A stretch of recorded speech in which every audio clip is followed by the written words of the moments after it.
이렇게 말씀을 전달할 수 있을 것 같습니다. 이렇게 귀한 자리에 초대해 주셔서 감사하고, 저는 초대교회를 섬기고 있는 조인주라고 합니다. 진짜 올해 제가 하나님이 주신 마음이 이제 간증은 이제 당분간 중단하고 내있는 현장에서 조금 더 이렇게 응답을 받고 뿌리를 내려야 되겠다라고 생각을 했는데, 저희 목사님이 이제 포항 이 화목교회는 한번 다녀오라고 이렇게 말씀을 주셔서, 사실은 마지막 메시지예요. 간증이에요. 그런 혜택을 받으셨습니다. 지난주에 마가 다락방에서 요청이 왔는데 거절했거든요. 그러니까 제가 별건 없지만은 그래도 하나님께서 보내신 줄 믿고 제가 인도를 받겠습니다. 저는 초대교회의 개척 멤버로 저 본인의 의지와는 상관없이 개척 멤버로 이렇게 지금 한 12년째 같이 이렇게 인도받고 있는 그런 초창기 멤버예요. 근데 제가 뭔가 대단해서 결단을 통해서 제가 그렇게 인도받은 게 아니라 완전히 순수하게 성령께서 인도를 하셨는데, 저희 목사님이 하시는 다락방에서 제가 첫 이 복음을 듣게 되어졌습니다. 그전에는 완전히 불신자, 교회라고는 한 번도 나가보지 않았고 내 의지로는 평생 갈 이유가 없는, 교회를 내가 나갈 이유가 없는 그런 불신자 가정에서 제가 이제 태어나서 성장 배경을 가지고 있거든요. 근데 제가 어느 날 이 교회를 간 게 아니라 다락방에서 이 복음 메시지를 좀 듣게 되어졌어요. 그때 제가 형편이 얼마나 이렇게 어려웠었냐면은 육신적인 삶도 다 무너졌었어요. 경제적인 부분, 또 육신의 어떤 건강 문제도 그렇고 다 무너진 상태였고, 저희 가정에는 3년 전에 삼재라는 얘기를 들었는데 1년에 한 명씩 암으로 가족들이 아버지, 언니, 형부 암으로 쓰러지는 그런 상황이었었어요.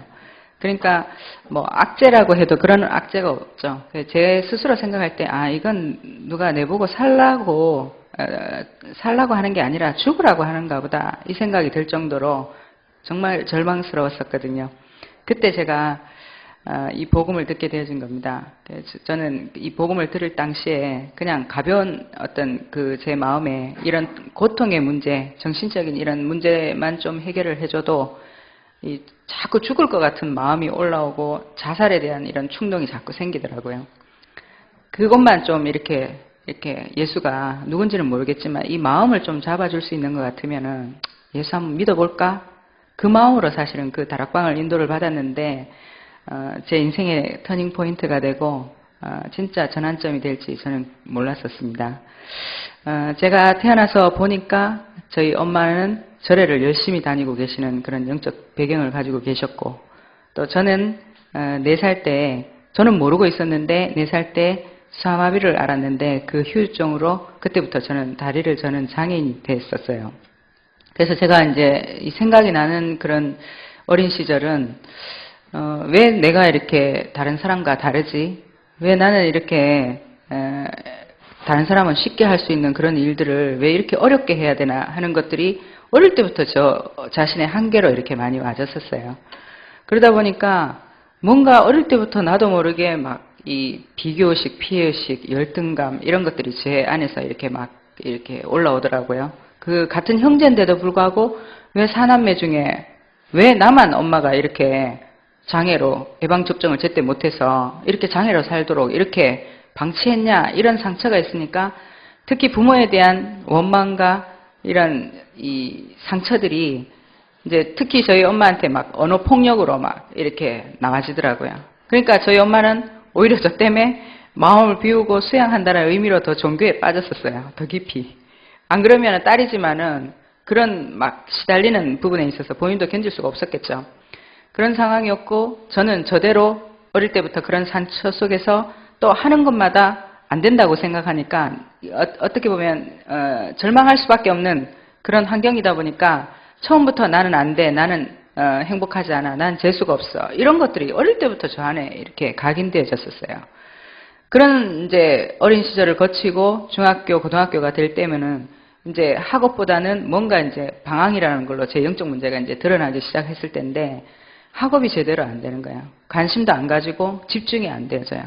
그리고 늘 비관적이고 비판적이고 열등감에 시달리는 그러니까 항상 성격이나 제 이제 인격이 되어진 부분들이 뭔가 막 모르는 이 분노와 막 폭발할 것 같은 누가 건드리면 그냥 확 쏟아붓는 뭐 이렇게 되어지는 거예요. 그러니까 조그마고 여자고 연약한데도 제가 막 입에서 막 욕설이 나오거나 이러면 가족들이 막 방문을 닫고 들어갈 정도로 그렇게 부모님들도 저를 이렇게 갈지 못할 정도로 그렇게 막 이 화라산 같은 그런 저였거든요. 근데 저는 안 행복한 거예요. 그렇게 내 마음대로 하고 사는 것처럼 보이는데 부모도 나를 어떻게 할 수 없을 정도로 그냥 내가 원하는 건 다 해주고 사는데도 나는 안 행복한 거예요. 뭔가 모르게. 그러니까 제가 복음을 듣기 전에는 모든 제 인생의 근본 문제가 장애라는 거, 그 상처라는 걸로 저는 딱 이렇게 이 마음에 심겨져 있었거든요. 니들이 나처럼 살아봐, 행복한지. 졸면서 다녀봐라, 다른 사람 눈초를 받으면서 그렇게 살아봐, 그게 행복한지. 나는 그런 이유를 항상 핑계를 댔었어요. 그게 저 안에 수십 년 동안 이렇게 담겨져 있는지도 모르고 살았었거든요. 그러다 보니까 제가 이제 학업은 안 되지, 중학교, 고등학교 올라가니까 친구 또래 문화들이 있잖아요. 그러니까 결국 저하고 비슷한 상처가 있고 학업이 안 되고 방황하는 애들하고 몰려서 다니다 보니까 이제 대구에 보면 동성로라고 이제 최고 번화가 시내가 있거든요. 거기를 이제 맨날 왔다 갔다 하면서 이제 좀 방황을 하는 거예요. 타락까지는 아니고 방황을 좀 했었어요. 그러다 보니까 어린 나이에 이제 세상을 이렇게 보니까 너무 좋더라고요. 뭐 신경 쓸 일도 없고 거기 가서 돈만 가지고 들어가면은 뭐 어른들이 하는 것도 쉽게 할 수 있고 뭐 재밌어요. 근데도 제 속에는 그 세상을 보면서 다른 애들이 보지 못하는 그런 부분들이 저는 이게 보여지더라고요. 저 세상이 정말 저렇게 크고 좋고 화려하고 행복할 수 있는 세상이라면 나는 내 처지에 내 배경을 가지고 어떻게 저 세상에 나가서 행복할 수 있을까? 그런 낙심도 되면서 또 막 오기 같은 게 올라오는데 왜 나라고 행복할 수 없냐? 그러면 한번 장애가 영원한 장애로 이렇게 끝나야 되나? 나도 행복하고 싶은데 라는 어떤 그런 오기들이 올라오면서 세상을 보는데요. 제 눈에 비친 세상이 돈이 많으니까 거의 모든 문제가 해결되어지는 것처럼 보이더라고요. 그리고 돈으로 할 수 없는 것들보다는 할 수 있는 것들이 더 많아요. 뭐 태어나고 죽고 하는 거는 돈으로 어쩔 수 없는 거지만 제가 생각할 때는 그 외의 거는 거의 돈으로 다 할 수 있는 것처럼 어린 나이에 그렇게 세상이 보여졌어요. 그러니까 제 마음에 그래 돈이다. 돈을 벌어서 성공하면은 나도 행복할 수 있지 않겠나. 그걸 어릴 때 제가 본 세상에서 보게 된 거예요. 그리고 저희 집에도 계속 이제 엄마가 이렇게 장사를 하고 이랬었기 때문에 그런 과정에서 배경에서 이렇게 돈 돌아가는 걸 이렇게 보면은 내가 하면 훨씬 더 잘할 것 같고 아 이건 저렇게 하면 되는데 이런 생각들이 이렇게 와지더라고요. 그래서 저는 이제 대학을 들어가야 될 고3인데 공부는 안 되고 어차피 뭐 농땡이라고 찍혔으니까 야간 자습을 해야 되는데 저 때문에 막 시끄럽게 떠들고 하니까 공부가 안 된다고 친구들이 선생님한테 얘기를 했는 거예요. 그래서 나도 어차피 하기 싫었는 거. 그럼 나는 야간 자습 빼달라. 내가 다른 사람한테 방해되면서 학교에 남고 싶지 않다 이래가지고 6시만 되면 칼퇴근을 했어요. 퇴근이 아니고 하교를 했어요. 그러면은 그 학교 앞에 햄버거 집이 있어요. 근데 거기가 진짜 장사가 잘 됐었거든요. 그래서 나는 시간만 맞추면 돈도 안 받으면서 거기 가서 무료로 아르바이트를 하면서 그 집 매상을 기록을 하고 있는 거예요. 눈으로. 오늘 햄버거가 몇 개가 팔렸고 핫도그가 몇 개가 팔렸고 그러면서 막 보니까 아, 햄버거집 참 괜찮은 것 같아요. 그래서 원서를 써야 되는데 저희 엄마한테 가서 제가 부탁을 했어요. 엄마 나는 그 햄버거집 아줌마한테 제가 이렇게 저렇게 물으니까 한 800만 원 그때 당시에 20년이 넘었는데 800만 원 정도가 있으면 햄버거집 하나를 오픈을 한다 그러더라고요. 그래서 제 머릿속에는 800만 원이 꼽힌 거예요.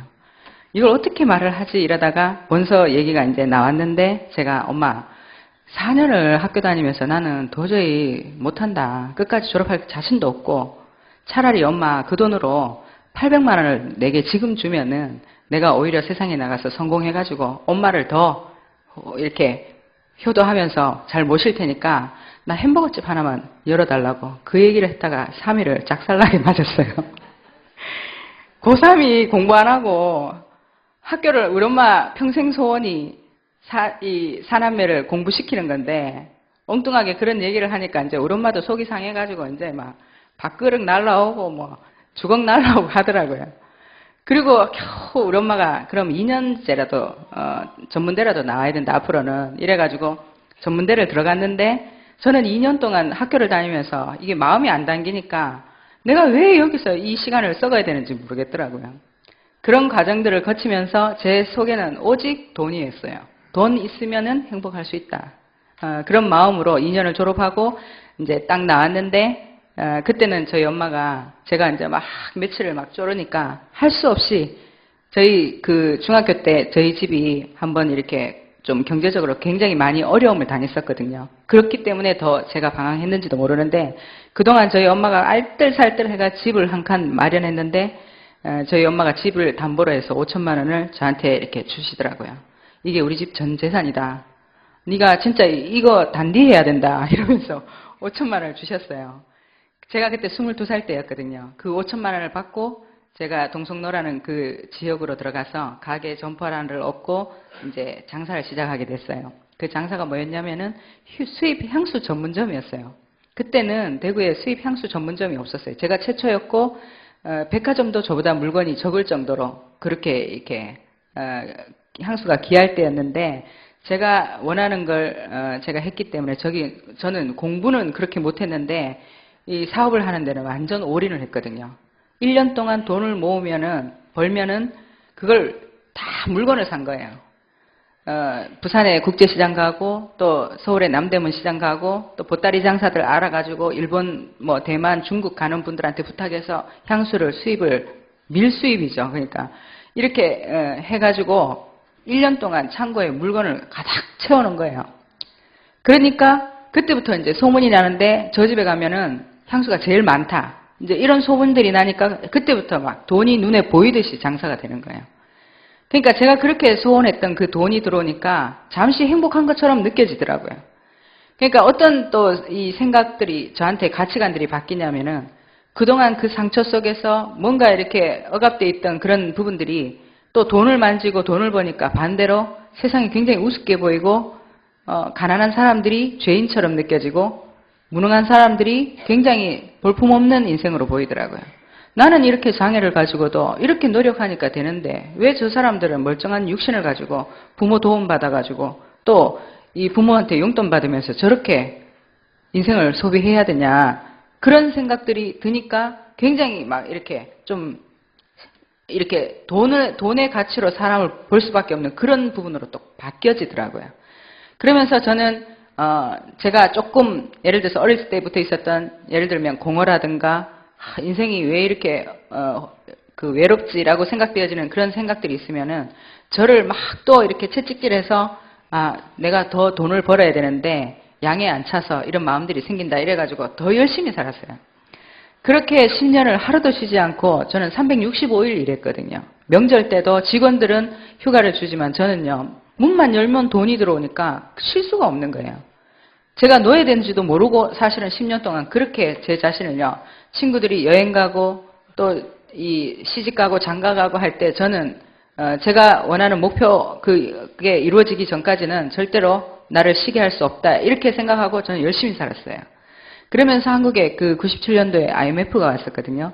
그때 제가 처음에는 가게 하나로 시작을 했다가 이제 이게 6개로 불리는 이런 좀 성장이 되어졌어요. 그러니까 20대 때 제가 어떻게 보면 다른 사람들이 쉽게 누릴 수 없는 이런 막 경제를 움직이고 돈을 움직이다 보니까 간이 이제 막 커지는 거예요. 그러니까 이것 말고 좀 더 새로운 거, 좀 더 큰 거 이런 욕심이 막 계속해서 일어나는데 그런 과정 중에 IMF가 딱 터졌는데 그동안 제가 읽었던 그런 CEO들이 적었던 자서전이나 책들에는요. 다 한 번씩 위기가 있었더라고요.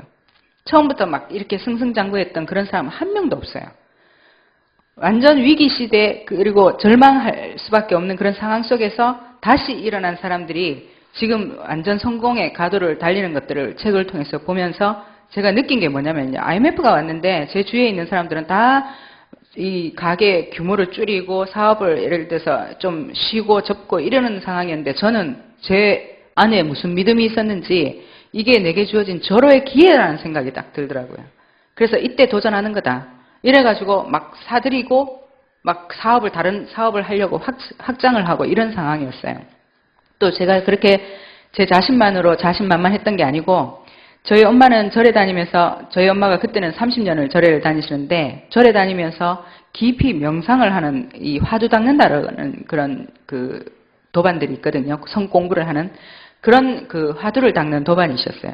그러니까 자기 나름대로는 전생을 체험하고 영적인 것들을 체험하는 그런, 불교도 그냥 절에만 다니는 사람들이 있고, 깊이 그 불교의 이 교리대로 깊이 들어가는 사람이 있는데, 저희 엄마가 이제 그런 단계까지 가시게 된 거예요. 근데 저는 그게 저한테 답이 안 되는 거예요.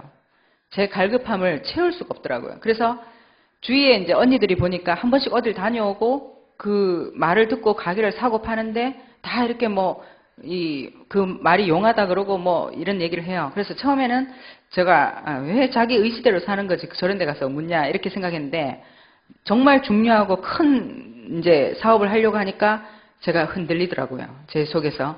그래서 한번 참고나 해볼까 싶은 마음에 소개를 받고 갔는데, 제가 그때는 본격적으로 이 3년 동안 이제 무속인들을 찾아다니면서 점을 치게 된 거예요. 처음에는 참고한다 그랬는데 나중에는 그 사람들 말을 듣지 않으면은 이 선택을 할 수 없을 만큼 묶여지더라고요. 그래서 각자는 모르는데 제 나름대로 진짜 이 신들려가지고 점을 치는 무당 3명을 딱 정해놓고 가서 어떤 일이 있으면 가서 묻는 거예요. 그래서 3명 중에 2명만 확신을 주면은 그걸 이제 사거나 팔거나 이렇게 했을 텐데, 제가 이제 이 IMF가 터지고 경제적으로 사람들이 완전 뭐 이렇게 정리를 하고 막 이렇게 줄이는 이때 제가 제 마음에 확신이 들었고 또 그 사람들한테 가서 물었어요. 이걸 이렇게 하면 어떻겠냐. 거기서 대박이 터진다는 거예요. 그러니까 저는 2배의 확신을 가지고 산에 땅을 사고 건축을 하고 이제 막 이런 상황이었어요. 근데 제 마음대로 그게 안 되잖아요. 그 땅이 다른 사람들은 땅의 문제는 별로 없었어요. 근데 그 팔공산이라고 대구에 공원관리사무소가 있어요. 국립공원이기 때문에. 근데 그 국립공원관리사무소에서는 이 문화재 앞에 있기 때문에 이 땅을 허가내 줄 수 없다라는 판결이 나온 거예요. 저는 이미 땅을 사고 건축 자재를 사들이고 건축업자한테 돈이 넘어가고 한 상황인데 땅이 허가가 안 나는 땅이니까 아무것도 할 수 없는 거예요. 그렇게 문제가 딱 오는데 그때 제가 사인을 채써야 되는데 제 자존심에 그걸 그렇게 멈출 수가 없는 거예요. 그래서 여기 아니면 딴 데서 한다 이래가지고 또 막 이렇게 몇 번 그걸 하다가 3개월 동안 정신을 딱 차려보니까 3개월 동안 있던 그 돈 다 까먹고 가게 팔아가지고 현금화 시켜서 이걸 했으니까 가게도 없어지고, 제가 이제 딱 하나 처음 시작했던 그 가게 말고는 다 경제도 다 나가고 가게도 다 팔고 빚도 한 몇 억을 지게 되고 이런 상황으로 딱 몰리는 거예요. 그러니까 저는 10년을 이렇게 하루도 쉬지 않을 만큼 제가 능력이 없기 때문에 열심히 하는 것밖에는 자산이 없었거든요. 열심히 하면 되지 않겠나 이래가지고 최선을 다해서 제 한계를 뛰어넘으면서 이걸 했는데, 그게 어느 날 오히려 10년 전보다 더 큰 빚을 지게 되고 아무 노력도 헛수고가 돼버리니까 진짜 지금 말로 멘붕 상태가 된 거예요. 도대체 이건 뭐냐. 이런 상황 속에서 집에는요, 아버지가 처음에 삼재라는 얘기 듣고 한 달 만에 암으로 쓰러지셨죠. 그 다음 해에 저희 형부가 공무원이신데 건강검진 받다가 위에 암이 생겼다고 해서 위 3분의 1 절개했죠. 그 다음 해에 저희 아버지가 3년째 1년에 한 번씩 재발하는 가운데서 저희 언니는 골다공증 검사를 하러 갔다가 머리에서 척추까지 암세포가 다 번졌다는 얘기를 듣고 온 거예요. 거기다가 저는 경제적으로 완전 빚을 지고 빚더미에 앉았고, 그냥 사업을 하다가 좀 실패를 하고 좀 어려울 수는 있지만 저는요, 저한테는 제 인생을 걸었거든요. 완전 올인했었어요.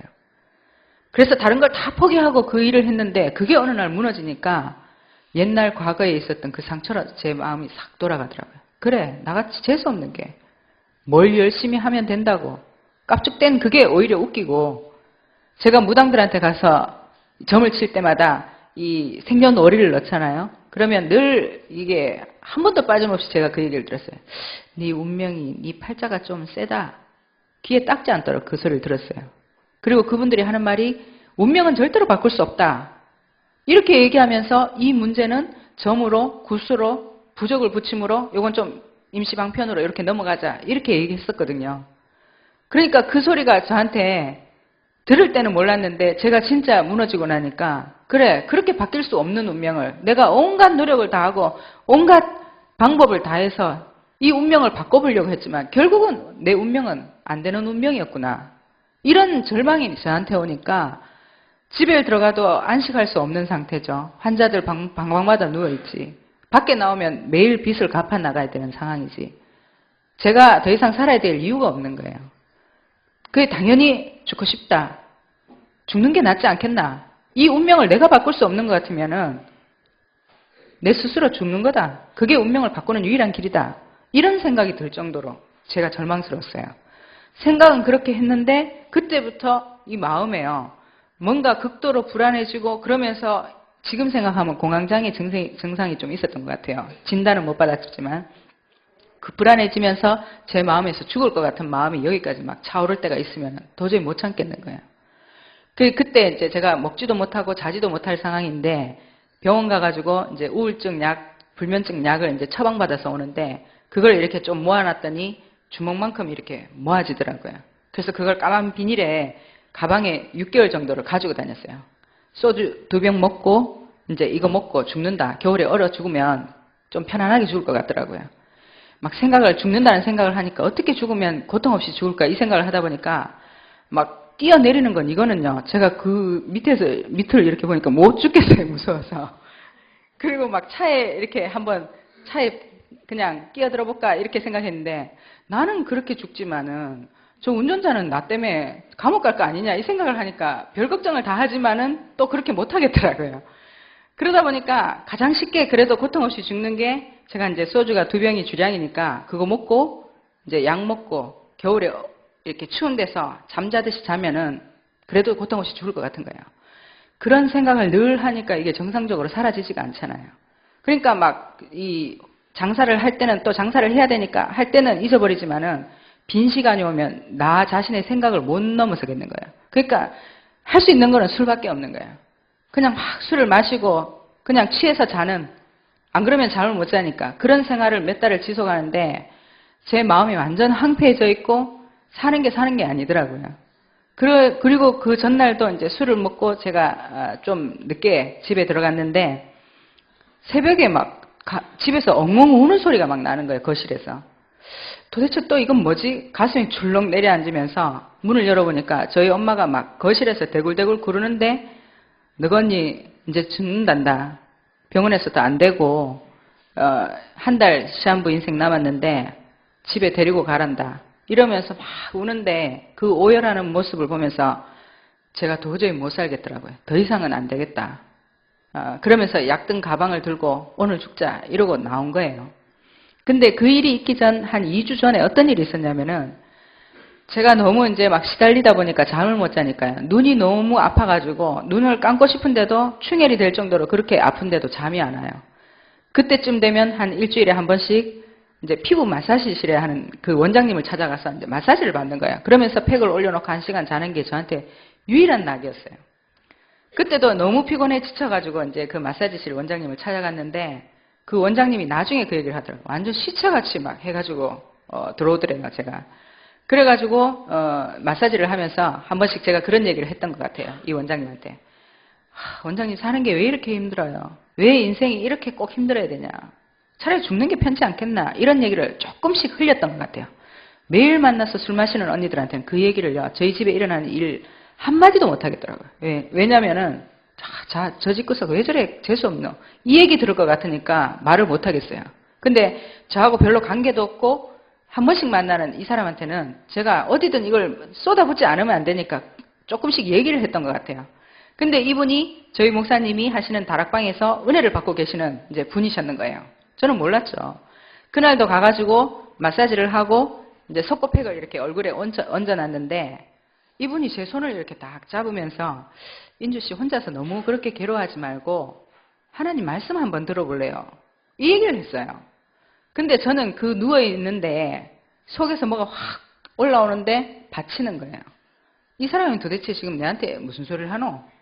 아니 절에 30년을 다니면서도 우리 엄마가 이렇게 집안에 일어나는 우환 속에서 답이 없는 걸 내가 봤는데 절에 다니다가 안 되는 이 문제를 교회에 옮기면 되나?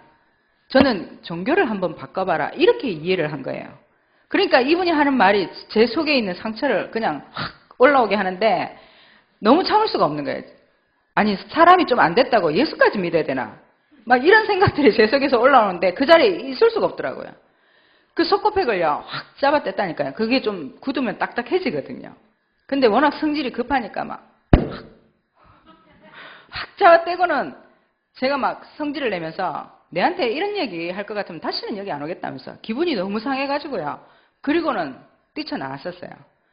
근데 한 2주가 지나면서 제 마음에 그분이 나를 위해서 그래도 얘기한 건데 내가 진짜 왜 그렇게까지 하고 나왔을까 이렇게 후회는 들었지만은 별 생각은 없었어요. 근데 2주 후에 저희 엄마가 그렇게 아침부터 막 울면서 저희 언니가 이제 골다공증 검사를 하러 갔는데 암이라는 진단을 받고 입원해서 검사를 다 받는 중에 머리에서 척추까지 다 번졌는데 수술, 항암, 방사선 아무것도 안 된다는 거예요. 그러니까 한 달 정도 남았는데 집에 가서 차라리 가족들하고 마무리를 하는 게 어떻겠냐. 이 소리를 듣고 저희 엄마가 오열하는 걸 듣고는 제가 못 견디겠더라고 더 이상.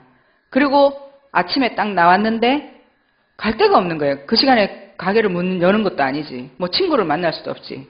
근데 그 원장님이 2주 전에 마사지실 원장님이요. 제가 기분 나빠가지고 막 씩씩거리면서 돌아서서 나오는데 제 뒷꼭지에 대고 월요일날 아침 10시에 한대 가더라고요.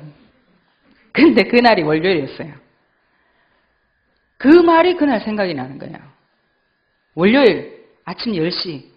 근데 제가 이렇게 보니까 월요일이었고 마음에 조급해지는데 그래 어차피 죽을 거 마지막으로 이 예수 얘기 한번 드러나 보자. 제 마음이 그렇게 바뀌는 거예요. 그래가지고 택시를 타고 이제 그 다락방 하는 현장으로 갔어요. 거기가 어디였냐면 그 마사지실 한층 위에 있는 네일 학원이었거든요. 저희 목사님 여동생이 네일 학원을 운영하고 계셨는데 거기서 이제 저희 목사님이 다락방을 하고 계셨던 거예요. 근데 이제 제가 거기를 가게 됐는데 깜짝 놀라는 거예요. 그 원장님도 그렇고 아니 어떻게 왔냐고. 그래서 내가 웃으면서 그냥 한번 들어보기로 했다. 이제 이러면서 앉아 있었어요. 있는데 이제 저희 목사님 그때 전도사님일 때인데 전도사님이 딱 올라오시는 거예요. 오셔서 그날 이 다락방 할 메시지 제목을 딱 적으시는데 왜 인간에게 고통의 문제가 와지는가 하면서 제목을 딱 적었는데 난 뒤통수에 뭘 한 대 탁 때리는 것 같더라고요. 내가 이렇게 고통스러워서 가방에 죽으려고 약까지 가지고 다니는데 아니 저분이 도대체 누구길래 뭐 하시는 분이길래 인생의 고통의 문제를 다룰 수 있단 말이냐. 아니 그러면은 이렇게 괴로운 내 인생도 이 문제를 해결할 수 있나? 아니면 본인은 본인의 인생 고통의 문제 해결 받았나? 이런 질문들과 함께 제가 1시간 메시지를 듣는데 저희 엄마가 30년을 그렇게 빌고 자기 전생이 소였다 하면서 그렇게 체험을 하고 했지만은 우리 가정에 일어나는 문제에 대한 원인도 몰랐거든요. 단지 제가 울면서 도대체 우리 집에 일어나는 이 문제가 부처가 하나님인 것 같으면은 해결은 못해도 알려는 줘야 될 거 아니냐 이러면서 엄마가 믿는 부처 그 하나님 아니다. 가지 마라. 엄마가 빌면 빌수록 우리 집에 재앙이 오는 것 같다. 막 이러면서 제가 막 땡깡 부릴 때 우리 엄마가 울면서 니나 내나 죄가 많아서 그렇다. 전생에 죄가 많아서 그렇다. 이 얘기밖에는 할 게 없었거든요. 난 그것도 듣기 싫었어요. 도대체 무슨 죄? 무슨 전생에 죄를 지었길래 이렇게 고통스러워야 되느냐. 이러면서 막 제가 막 반항을 하고 했단 말이에요. 우리 엄마도 찾지 못했던 그 원인. 그리고 내가 그렇게 무당을 찾아다녔지만 운명이라는 단어만 그냥 계속 되풀이할 뿐이지 누구도 내게 이 원인에 대해서 얘기해 준 사람이 없었는데 제가 처음 듣는 그 하나님 말씀 속에서요. 성경 말씀 속에서 인간의 근본 문제가 하나님을 떠나서 와진 그 문제라는 얘기를 딱 듣는데 1시간 동안 제 귀에요. 하나님을 떠나서 이 소리가 귀에 계속 맴도는 거예요. 그때 당시에 저희 아버지 엄마 양 가문에 교회 다니는 사람 한 명 없었거든요. 하나님을 떠났다는 게 무슨 말인지를 알겠는 거예요. 나는 태어나서 하나님이 누군지, 하나님을 왜 만나야 되는지, 하나님이 살아계신다면 내가 왜 하나님을 만나서 하나님 자녀야 되는지 전혀 모르고 저는 그냥 교회 다니는 사람 믿는 예수, 절에 다니는 사람 믿는 부처, 성당 가면 믿는 그 말이야. 저는 지쯤지 알아서 그냥 문화대로, 성격대로 그렇게 가는 게 그게 종교라고 생각했던 사람인데 그 메시지 속에서요. 내가 지은 죄가 아니지만 최초의 인간이 하나님을 떠나서 죄 가운데 사단에게 그 운명이 빼앗겨버린 그 원죄의 저주가 모든 인간에게 와지는데 그 하나님 떠난 문제가 영적인 문제로 또 가문의 문제로 또 그 개인의 이 육신의 문제까지 문제가 와진다는 얘기를 탁 듣는데 우리 목사님이 저희 가정을 모르는데 저희 가정에 일어났던 그 대물림 대대로 암으로 돌아가실 수밖에 없는 그 문제를 얘기를 하는데요. 제가 거기에 그냥 꼽혀버렸어요. 그러면 이 모든 게 내가 우리 가정에 와주는 이 문제가 하나님 떠나서 그렇단 말이냐. 그러면 이 하나님 만나려면 어떻게 해야 되냐. 그런 질문을 하고 있는데 인생은요, 인간은요, 여기서 못 빠져나온다는 거예요. 자기 의로도, 자기 열심으로, 자기가 섬기는 종교로, 철학으로, 선행으로, 봉사로 이 노력을 해도 여기서는 못 빠져나온다는 거예요. 그게 운명이라는 거예요. 제가 속으로 그렇게 생각했어요. 그래, 저거 다 내가 해봤는데 안 되는데 저거 맞다 안 되는 거. 그럼 어떻게 해야 되는데? 그래서 하나님이 길을 열어주셨는데 그 길 이름이 그리스도라는 거예요. 그리스도? 그리스도가 뭐야? 그 그리스도는 자격이 있는데 죄 없는 인간이면서 완전한 하나님으로 오시기 위해서 여자의 후손으로 예언됐다는 거예요. 모든 사람이 남자의 후손이고 아담의 후손인데 그 여자의 후손이 이 땅에 오시기 위한 방법이 동정녀 탄생, 처녀의 몸에. 그리고 그렇게 오셔서 우리 대신 죽으셔야 되고 하나님이라는 증거로 부활하사 마지막엔 성령으로 역사하실 그 말씀이 다 예언되었다는 거예요. 나는 한 번도 들어보지도 못한 예언. 근데 그 예언이 드디어 성취되어졌는데 2000년 전에 그리스도로 이 땅에 오셨는데 그분의 이름이 예수라는 얘기를 딱 듣게 되는데요. 나는 그때 비로소 알게 됐어요. 아, 왜 예수 믿어야 되는지. 나는 절에 다니는데 뭐 예수를 내가 굳이 믿어. 그리고 절에 다니면서 안 되어졌다고 해서 이걸 종교를 바꿔가지고 또 막 몸부림치는 사람들 보면은요. 좀 사람이 좀 그래도 한 가지 신의가 있어야 되지. 이렇게 저렇게 막 왔다 갔다 하는 그게 저는 못마땅하더라고요. 저는 그렇게 생각했는데 그날 제가 처음 듣는 메시지 속에서는 왜 예수를 믿어야 되는지 그리고 예수가 그리스도라는 그 사실에 대해서 제가 충격을 받은 거예요. 그래서 저희 목사님 저한테 이 예수님을 나의 구주로 나의 영혼의 주인으로 내 안에 모시겠냐고 질문하시는데 제가 그 예수가 간절히 필요하더라고요. 저한테. 그래가지고 믿겠다고 손 들고 일어나서 영접 기도하는데 제가 한마디만 따라하고 그 다음부터 이 통곡이 나와가지고요. 이게 따라하지 못하겠더라고요. 저희 목사님이 속으로 해도 영접된다고 얘기해서 속으로 따라하면서 영접 기도를 했어요. 기도하고 저희 목사님이 축복 기도해 주시고 이제부터 하나님 자녀니까 하나님께 기도하면 됩니다. 이 소리를 듣고 4층 계단을 내려오는데요. 1시간 전에 제가 그 계단을 올라가면서 이 예수가 누군지 모르겠지만 이 죽을 것 같은 이 마음만 좀 잡아줄 수 있는 것 같으면 이러고 올라갔는데 1시간 뒤에 기도한 것밖에 없잖아요. 근데 그렇게 마사지를 해도 풀리지 않던 이 어깨에 무거운 짐 같은 이런 이 무게들이요. 내려오는데 제가 땅 위를 밟는 것 같지 않더라니까요. 그렇게 이 몸이 가벼운데 이상하다.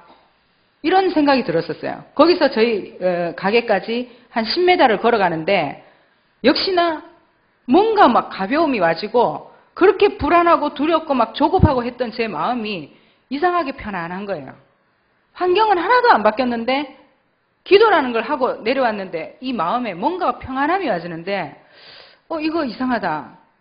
이런 느낌이 들었어요. 근데도 솔직히 가방에 있는 약봉지는 못 버리겠더라고요.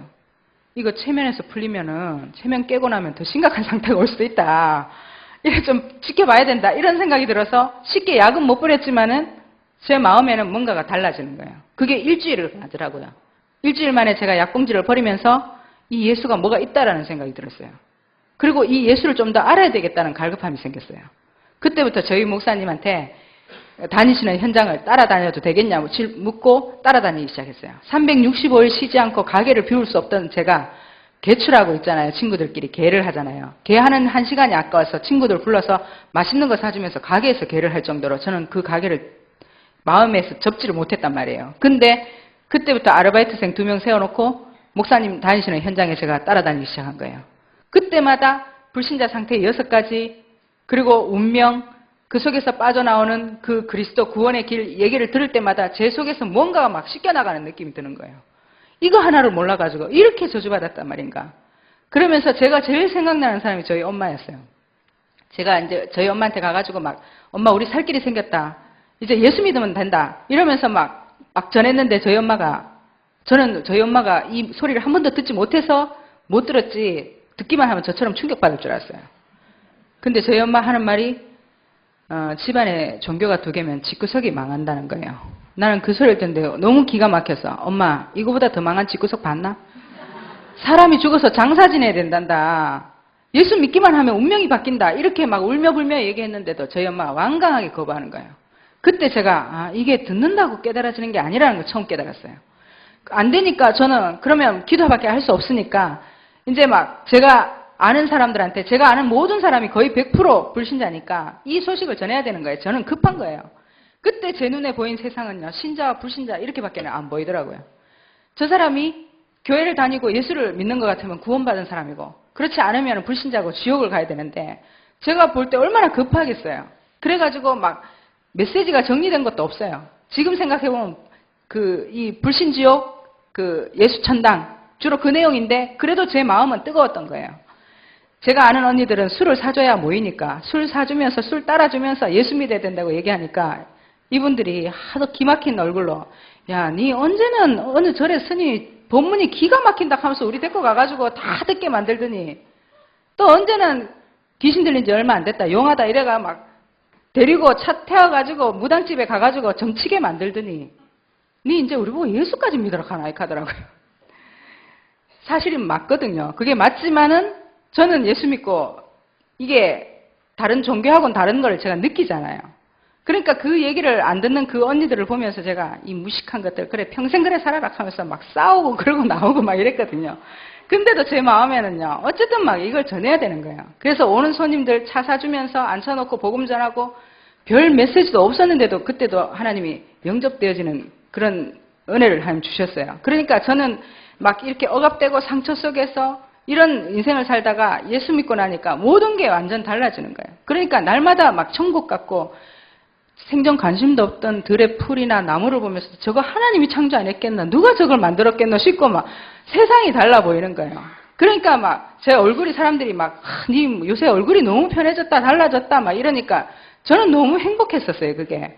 그러면서 막 이 말씀 속으로 들어가는데 하나님 은혜도 주시고 막 기도 안 했는데도 불구하고 막 이렇게 응답이 막 육신적인 응답도 따라오니까 우상 숭배할 때 그렇게 돈 들여가면서 정성을 다하고 내 의를 가지고 하는데도 안 되었던 그 우상 숭배하고 내가 아무것도 안 하는데 예수 영접한 것밖에 없는데 맞이는 응답하고는 완전 차이가 나는 거예요. 그러니까 저한테는 막 예수를 더 전하고 싶은 이런 이 열심히 특심인 이런 제가 그게 더 컸겠죠. 그런 상황에서 제가 이제 저희 목사님이 그때 다른 교회 부교역자로 계셨는데 교회를 이제 와서 예배를 드리라 그래서 한 2달을 예배를 드리고 있는데 저희 목사님이 그때 총신 다니는 신학생이었는데 그 다른 교회 부교역자로 계셨어요. 그러다가 몇 달 안 됐는데 목사님이 이제 개척을 하신다는 얘기를 이렇게 교회에 이렇게 하신 거예요.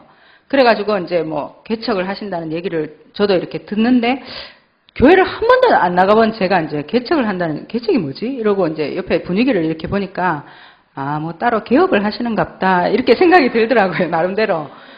그래 이제 단독 이렇게 사역을 하신다는데 저는 제가 생각할 때 그래도 우리 목사님 통해서 복음을 들었고 저 말씀을 들을 때 내가 막 이렇게 치유되어지는 것처럼 막 뭔가 속에서 씻겨나가는 그런 가벼움을 느끼니까 저렇게 따라가야 안 되겠나 이 생각이 그냥 들었었어요. 그래서 그게 얼마나 험하고 힘든 길인지 모르고 그냥 가볍게 따라간 거예요. 저는. 갔는데 그때 당시에 몇 달 안 됐지만 저를 통해서 이제 복음들은 몇 명이 있었거든요. 그래서 이제 걔들을 데리고 이제 그 개척하신 교회를 갔는데 처음엔 요거보다 조금 큰 홀을 빌려서 이제 개척을 하셨어요. 거기 이제 기존 교회에서 교회를 하다가 안 되어지는 목사님이 새를 놓은 그런 교회를 얻어가지고 개척을 했는데 한 6개월 정도 예배를 드리고 그 목사님도 수요일 날 금요일 날 오셔서 같이 은혜 받고 하시다가 누가 다락방 메시지다 이랬는가 봐요. 그러니까 다락방에는 이 건물을 빌려줄 수 없다 이래가지고 갑자기 나가라고 한 거예요. 그 교회당을 이제 다시 얻어야 되는 상황이 돼버렸어요. 개척하고 6개월 정도 돼서. 근데 저는 이제 그때 어떤 상황이었냐면은 예수 믿고 영접하고 한 2달 있다가 제가 불신자 때 4년을 데리고 있었던 직원이 있었는데 그때는 잠시 쉬고 있었는데 그 직원이 하루는 놀러를 왔어요. 그래가지고 제가 이제 전도한다고 이제 이 메시지를 듣게 했는 거예요. 그리고 이 자매가 영접을 하게 됐어요. 영접하고 이제 매주 다락방을 왔다 갔다 하는 그 현장이 네일 학원이었거든요. 네일 아시죠? 네일 아트 하는 그 학원을 이제 우리는 일주일에 한 번씩 다락방 하러 이제 그 현장을 올라가다 보니까 이 기능을 이렇게 옆에서 보게 된 거예요. 근데 저는 향수를 한 10년을 하니까 향수는 이렇게 빨리 판매를 하고 이제 끝나는 그건데 이거는 1시간은 손님 손을 잡고 이렇게 이 대화를 해야 되는 상황이니까 아무것도 모르지만 제가 제 마음에 저거 전도하기 참 좋겠다 이 생각을 했어요. 그러면서 그 자매를 이제 꼬신 거죠. 야, 우리 저거 한번 배워볼래? 이러니까 또 본인이 좋다 하더라고요. 그래가지고 이제 이 기능을 배우기 시작했는데 저는 이게 기능이 안 나오는 거예요. 저는 원래 성격이 조급하고 급한 데다가 막 이 작은 걸 휘비 파고 있으려고 하니까 이 성격상도 안 맞고 자꾸 이렇게 메시지를 듣고 전하는 이게 저한테는 이 적성이 맞는 거예요. 그러다 보니까 막 이 맨날 다시 해오라 그러고 칭찬도 안 하고 맨날 이렇게 막 욕을 얻어먹으니까 저는 하기 싫더라고요, 잘. 근데 이제 이 친구는 하면은 칭찬을 받고 또 잘한다는 소리를 듣고 또 대회를 나가고 상을 받아오고 이런 상황이 돼버리니까 그럼 잘하는 네가 이걸 해라 이러면서 제가 이제 밀어준 거예요. 그 자매를 하도록. 그러면서 자연스럽게 하나님이 향수 사업에서 내일 사업으로 업을 이렇게 바꾸시는 중이었거든요. 그런 중에 저희 오빠가 시내에서 레스토랑을 하고 있었는데 1년째 막 적자를 보고 있는 거예요. 그래가지고 저희 오빠하고 제 동생하고 동업을 했었는데 제가 이렇게 보니까 안 되겠어요. 복음을 전해도 듣지도 않고 그냥 실컷 망해봐라 이러고 던져뒀었는데 저기에 내가 네일 샵을 오픈하면 완전 기적이 일어날 것 같은 거예요. 마음에 확신이 들더라고요. 제 체질이 그랬었던 것 같아요. 그래가지고 가서 하루는 이거 내가 돈을 내줄 테니까 네가 너희들이 나가서 딴 걸 하고 이걸 내가 접수할게 이러니까 야, 우리가 해도 이렇게 적자를 보는데 여기다 네일을 하면 네 어떻게 하려고 그러냐 걱정을 하더라고요. 그래서 속으로 너 걱정이나 하세요. 나는 하나님 자녀고 니들은 진짜 마귀 자녀니까 니들은 니들 걱정이나 해라. 이래가지고 그걸 인수를 했었어요. 그래서 65평인데 너무 커서 3분의 이제 그 2분의 1을 30평을 이제 네일 샵으로 꾸미고 30평은 비워둔 상태였어요. 근데 갑자기 교회당을 얻어야 되는 상황이 됐단 말이에요. 그러니까 목사님도 여기저기 이제 알아보고 저희들도 알아보는데 그 가격도 그렇고 장소가 만만치가 않은 거예요. 그 제 생각에 여기 비어 있었고 또 이거를 집세도 안 줘도 되니까 여기서 교회를 하면 좀 신뢰가 되나? 처음엔 그렇게 생각하다가 목사님한테 얘기를 했어요. 목사님 여기서 예배를 드리면 안 됩니까? 지금 뭐 구하려고 해도 그렇고 당분간 예배당을 구하기까지 여기서 하시면 안 되겠어요? 이렇게 이제 여쭸더니 목사님이 그러면 기도 한번 해보자 이러다가 그럼 당분간 여기서 예배를 드리자 이렇게 이제 말씀을 하시더라고요. 그래서 저는 제 산업장이 갑자기 교회당이 된 거예요. 그러니까 옛날부터 신을 가까이 모시던 사람 이 체질이 되니까 교회가 내 산업장 뒤로 온다니까 이건 완전 엄청난 배경을 얻은 것 같은 그런 기쁨이 있더라고요.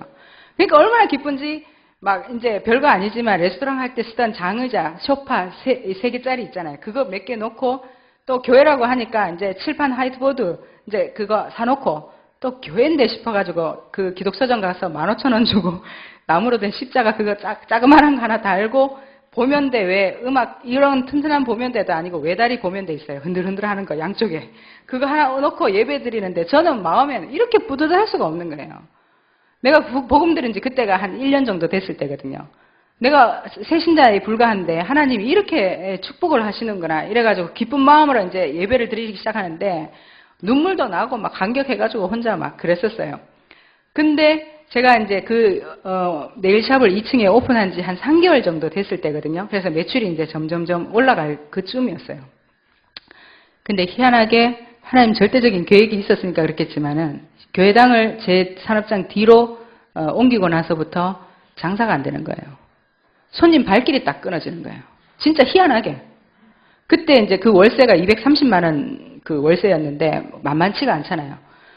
제가 예수 믿을 때에 경제 문제가 있었다 했지만은 수입이 없지는 않았거든요. 그 수입이 들어와서 이자로 원금으로 다 나가니까 이제 내가 쓸 게 없으니까 막 경제 문제 와가 죽겠다 이랬지 수입이 없었던 건 아닌데 이거는 웬걸 제가 믿음으로 그리고 교회당까지 이렇게 제 산업장으로 옮기고 나서부터는 와야 될 손님이 안 오고 이게 그냥 적자가 아니고 완전 적자를 보는 거예요. 월세 적자 보죠. 직원 5명 있는데 그 월급을 이렇게 못 그거 할 정도로 그렇게 장사가 갑자기 안 되는 거예요. 근데 처음에는요. 그래도 1년 동안 하나님이 나와 함께 하시는 축복들을 그래도 좀 누렸다고 생각했기 때문에 하나님이 나를 아시는데 뭔가 이렇게 나를 연단하신 후에 또 하나님 축복하시겠지. 나는 그게 짧게 몇 달 그 정도의 어떤 시련이라고 생각을 했어요. 그래가지고 처음에는요 별 문제 안 삼았어요. 그리고 뭐 여기저기 융통하면 되니까. 그래서 이렇게 꾸려 나가는데 이게 한 6개월 가는 동안에도요 점점점 어려워지는데 이거 도대체 이러면 안 되는데, 이렇게 자꾸 가면은 정말 내가 버틸 수 있는 힘이 없는데, 이런 염려가 생길 정도로 경제가 풀리지가 않는 거예요. 근데도 현장 가서 말씀을 들으면 예수가 그리스도가 맞아요. 안 맞는 게 아니고. 근데 내 현실로 돌아오면은 이 현실 문제, 경제 문제가 내 목을 조이는 것 같은 거예요. 그래도 내색을 못 하겠더라고요. 또 종교적인 그런 부분들이 저한테도 있으니까 예수 믿으면 모든 문제 해결되고, 예를 들어서 예수가 그리스도다, 구원받아라 이렇게 복음 전하고 했던 내가 이거 조금 어렵다고 그걸 얼굴에 내색을 하고 힘든 표를 못 내겠더라고요. 특히 집에서도. 그러니까 그래도 참아줬어요, 6개월은. 근데도 이제 점점 힘이 빠지기 시작하는 거예요. 그 집세하고 이 직원들 월급하고 한 달에 6, 700만 원이 그렇게 마이너스가 나야 되는데, 그거를 이제 인본주의로 이렇게 저렇게 막다가 더 이상은 이제 못 막을 한계가 이제 와지는 거예요. 그러니까 카드 5개를 돌려막기를 하기 시작하는데, 서비스 받고 뭐 이래가지고 돌려막기를 하는데도 이게 점점점 어려워지는 거예요. 그러니까 나는 절대 불신앙 안 해, 이렇게 생각했는데 불신앙인지도 모르게 이게 불안과 두려움과 이런 것들이 자꾸 올라오는 거예요. 근데 어느 날 이제 제가 현장 가서 은혜는 받았어요. 말씀이 은혜가 안 되는 건 아니에요.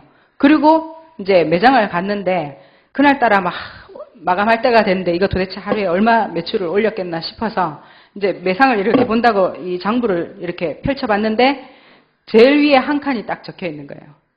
230만 원 월세 내는 그 매장에서 하루 매출이 8,000원이 딱 적혀 있는 거예요. 근데 그게 8,000원이 저한테 이 운명과 사주 팔자에 그 팔자로 딱 보이는 거예요. 그동안 참았던 게 다 울컥 올라오는데, 그러면 내가 아직까지 운명에서 못 빠져나왔나? 도대체 이게 뭐고? 이번 달에 그럼 어떻게 또 적자를 메꿔 나가야 되노? 이런 생각들이 드니까 다리에 힘이 쫙 풀리더라고요. 가게를 지나고 교회를 지나고 화장실이 있어요. 그 화장실에 들어가가지고요, 벌써 주저앉고 변기 뚜껑 잡고 막 울기 시작했어요. 하나님 도대체 왜 이러십니까? 아니 내가 무슨 잘못을 했으면 메시지로 깨닫게 하셔야지. 이게 도대체 뭡니까? 이러면서 울고 불고 하는데 저희 그 아까 직원 원장이 노크를 막 하는 거예요. 사장님 잠깐 나와보세요.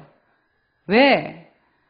여기 지금 손님이 하나 올라왔는데 귀신 들린 것 같다면서 잠깐 나와서 복음 좀 전해달라는 거예요. 저는 안에서 시달려가지고 막, 하나님 도대체 와 이합니까? 나도 안 믿어지는 그 예수를 내보고 와서 복음을 전해달라는 거예요. 이거 뭐 코미디도 아니고. 그래도 눈물을 닦고 나갔어요. 나갔는데 보니까 새카맣게 얼굴이 시달리는 자매가 하나 딱 앉아있더라고요. 복음 대충 전했어요. 당신 문제가 영적 문제다. 이 영적 문제는 당신이 해결할 수 없다. 그래서 하나님이 그리스도라는 그 답을 주셨다. 그 그리스도를 만날 때 당신이 죄와 사망과 지옥 권세에서 빠져나온다. 그걸 보고 구원이라 그런다. 그렇게 설명하는데 이 자매가 영접하겠다는 거예요. 그래가지고 저하고 그 원장하고 그 손님하고 3명이서 손을 잡고 영접 기도를 하는데 저희 손이 떨릴 정도로 덜덜덜 떠는 거예요. 영접 기도 딱 했는데 뭐가 빠져나가는 거예요. 그리고 얼굴이 완전 환하게 확 바뀌는데 저는 그런 거 처음 봤거든요. 저희 목사님 통해서 그동안 현장에서 그런 일들이 일어나는 건 저 봤어요. 그래서 와, 우리 목사님 대단하다 이렇게 생각했는데 그 불신앙 가운데 제가 곧 전에 막 하나님 와익하십니까? 익하고 했던 저를 통해서 성령이 역사하는 걸 봐버리니까 갑자기 없던 힘이 생기는데 그래 역시 예수가 그리스도가 맞아. 하나님 살아계시는데 이러면서 막 이 모든 게 또 막 회복이 되는 거예요. 그게 딱 3일 가더라고요. 3일 딱 가고는 다시 현실 문제 딱 돌아오니까 이건 또 뭐지? 이 문제는 왜? 이건 뭐지? 모든 문제 해결됐다 그랬는데 그런 또 갈등이 생기는 거예요. 그런 가운데 하나님이 제게 이런 하나님이 아니고 제 마음에 포기가 되는 거예요. 아, 예수가 모든 문제 해결자 맞지만은 약간의 문제는 남겨두는갑다. 이렇게 포기가 되어졌어요. 포기가 되니까 그때부터 인본주의를 쓰게 되더라고요. 아는 사람만 만나면 돈을 구하고 아는 사람만 만나면 가게를 팔아달라고 목사님하고 의논도 안 하고 가게 좀 팔아달라고 막 금액도 낮추기 시작하면서 막 인본주의를 쓰는 거야. 근데도 한 명도 보지도 않는 거 있죠. 그때 영접한 그 손님이 지금 저희 교회 전도사님 사모님이 되어 있습니다. 그런 응답은 받았음에도 불구하고 현실 문제 속에서는요 답이 없는 거예요. 제가. 그런데 그게 근 1년 동안요 무응답으로 계속 어렵게 왔었어요. 저는 그때까지 경제 문제라고 생각했어요. 그래서 경제를 어떻게 하면 이거를 풀고 회복할 것인가 그것만 계속 연구를 하는 거예요. 그런 와중에서도 우리 목사님은 복음이 다 있기 때문에 전도가 다다 이렇게 메시지를 하시니까 전도라는 또 계획을 세우는 거예요. 그러다가 저희 그 건물 주인이 의사 와이프예요. 네가 돈은 많고 네가 얼굴은 잘생겼고 그렇지만 니는 복음 안 들으면 지옥 가고 이러면서 제 딴에는 태신자 명단에 적어놓고 기도하고 있었거든요. 자기는 아무 상관없는데 저만 니는 갈급할 거야 이러면서 적어놓고 있는데 하루는 아침에 전화가 온 거예요. 전화가 가지고 니는 밥은 먹고 다니자. 차는 타재? 세금은 내재? 와 집세는 안 내라 하면서 막 소리를 지르면서 막 집세를 넉 달을 밀리니까 돈이 1,000만 원이 되는 거예요. 그러니까 전화 와가지고 아침 대바람에 저한테 욕을 막 하면서 하는데 저는 그때 정말 충격이 되는 거예요. 도대체 하나님 내가 이렇게 좋은 마음으로 나는 자기한테 전도하려고 태신자로 기록하고 기도하고 있는 이 사람이 육신적으로 볼 때는 제가 너무 가짜는 거예요.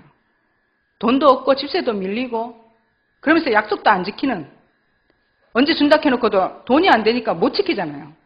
그래서 저를 완전 형편없는 사람으로 보고 있는데 하나님 이게 하나님 원하시는 겁니까? 이게 당신의 방법입니까? 제 마음에서 이제는 불신앙하지 않으려고 하는 노력도 없고 이제는 저는 못 참겠는 거예요. 근데 주일인데 교회를 가야 되니까 갔어요. 갔는데 4-5명 앉아있고 저도 앉아서 노트에다가 이제 뭐 목사님이 뭐라고 얘기를 하세요. 저희 목사님은 5명이 앉아있어도 50명 앉아있는 것처럼 막 목소리를 막 강력하게 하시거든요. 그때도 막 그렇게 혼자서 막 영적 문제 그리스도 막 얘기를 하시는 거예요. 그때는요 불신앙이 딱 오니까 그 메시지가 귀에 안 들리는데 메시지 저것밖에 없나? 이제 내가 해도 하겠다. 막 이런 생각도 들고 막 그게 그만큼 불신앙이요. 이 귀를 딱 막더라고요. 귀를 막는 게 아니고 메시지를 못 듣겠더라고요. 그러니까 막 저는 노트에다 적는다고 적는데 이번 달 한 달도 또 적자인데 이걸 어떻게 메꿔 나가야 될지 그 방법을 제가 막 적고 있는 거예요. 그런 가운데 메시지 중간에요. 저희 목사님이 갑자기 망해뿌락 하면서 소리를 지르는 거예요. 소리 지른 게 아니고 메시지를 그렇게 하셨어요. 소리 지르듯이. 누구 보고 적하노 싶어가지고 고개를 더 들었는데 내 보고 딱 짚어가지고 망해뿌락 하면서 이렇게 하더라고요.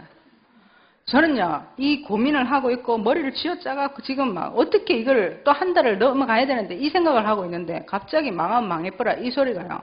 비수가 돼서 저한테 탁 오는 거예요. 뭐? 망해뿌라. 아니 어떻게 내한테 이렇게 말할 수 있냐.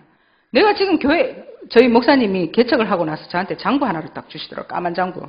금전 출납부를 주시길래 받았어요. 뭣도 모르고. 이게 재정장부니까 이제 맡아서 하라 그러더라고요.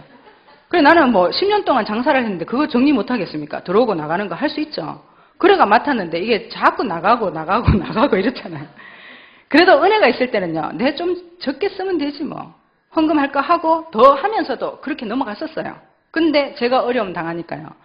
교회가 내 뒤에 와 있는 이게 얼마나 짐이 되는지 내가 미쳤지.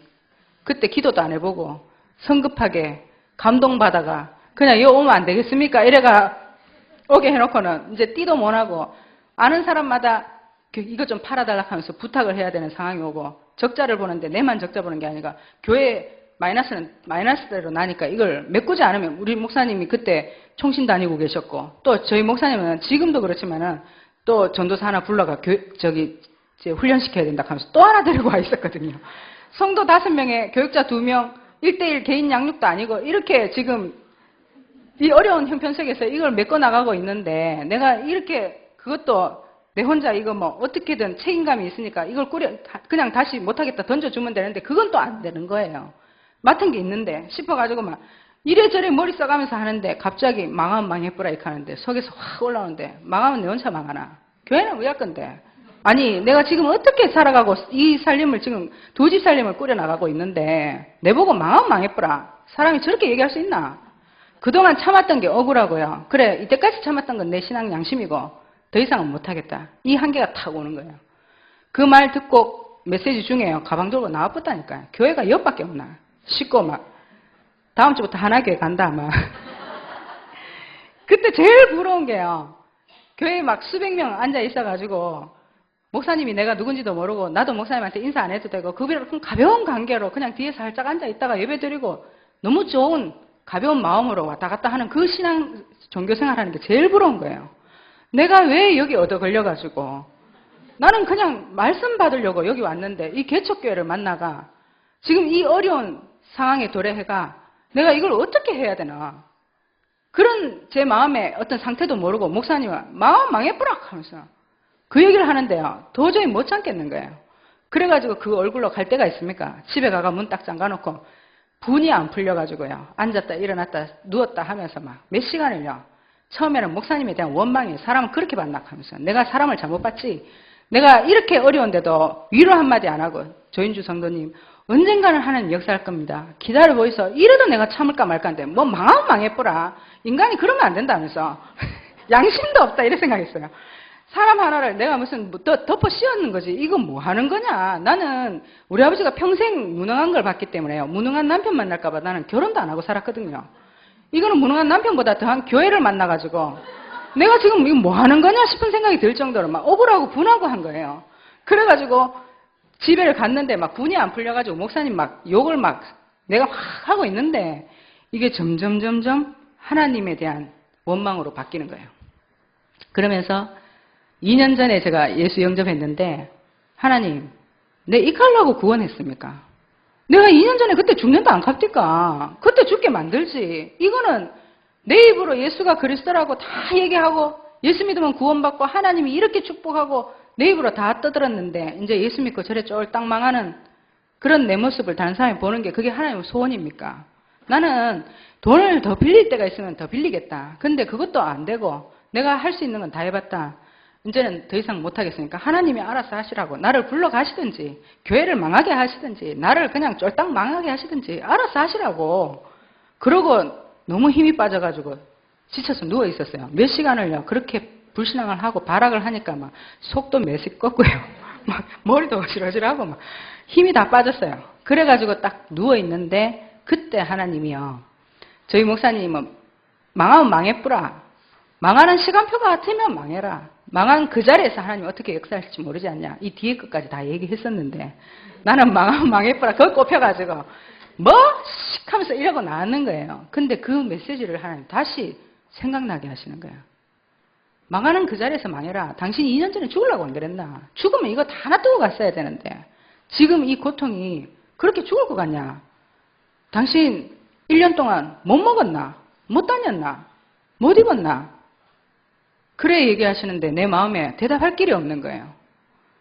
통장에 마이너스 되는 그 동그라미 숫자 줄어드는 그것 때문에 그렇게 극도로 불안하고 죽을 것 같고 이 고통이 제가 예수 영접하기 전에 있었던 고통이거든요.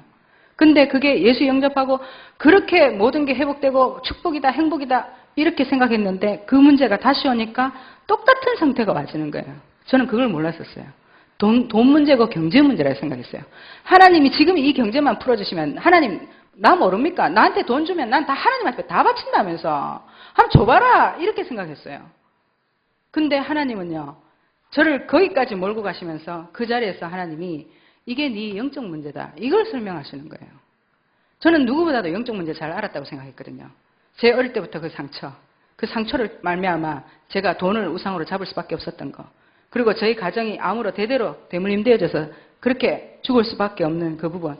영적 문제, 이빨이 갈리도록 사단이 이빨이 갈리도록 알고 있었다고 생각했어요. 근데 그날 제게 하나님 깨닫게 하신 거는요. 네가 다른 사람한테는 돈이지만 너는 그게 우상이다. 그게 네 깊은 상처, 장애, 그 속에 사단의 역사로 말미암아 너는 돈 없으면 죽는다. 너는 지금 예수 믿지만 예수 안 믿잖아. 돈 믿잖아.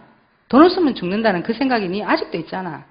돈 없으면 사람들한테 무시당하고 돈 없으면 너는 살기 힘들다고 생각하는 네 생각 그게 영적 문제고 창세기 3장이고 네 가문으로부터 온 그 생각이다.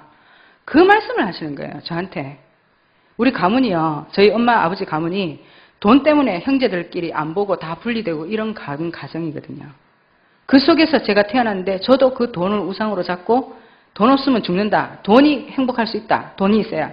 이 생각을 가지고 제가 살았는데 그게 무너질 때 제가 복음 들었거든요. 근데도 제 속에 깊이 있었고 근본적인 부분은요. 예수 믿는데 안 바뀌어진 거예요. 그러니까 다시 돈 문제가 오니까 옛날에 있었던 그 불안하고 두렵고 죽을 것 같은 그 마음이 다시 찾아오는데 저는 그게 경제 문제를 회복하면 되는 줄 알고 그렇게 인본주의를 썼는데도 그게 막히니까요. 예수 부인하는 자리까지 제가 가지더라고요. 그 자리에서 하나님 저한테요. 정말 무릎 꿇게 하시면서 비통함으로 눈물을 진짜 오열하게 하시는데 제가 예수 영접할 때보다 더 크게 울었어요. 아, 이게 나였군요. 나는 착각했었어요. 하나님이 내가 말씀만 들으면 깨달아지는 그런 은혜를 주셨다고 생각하니까 내가 뭔가 특별한 은혜를 받았다고 생각했어요.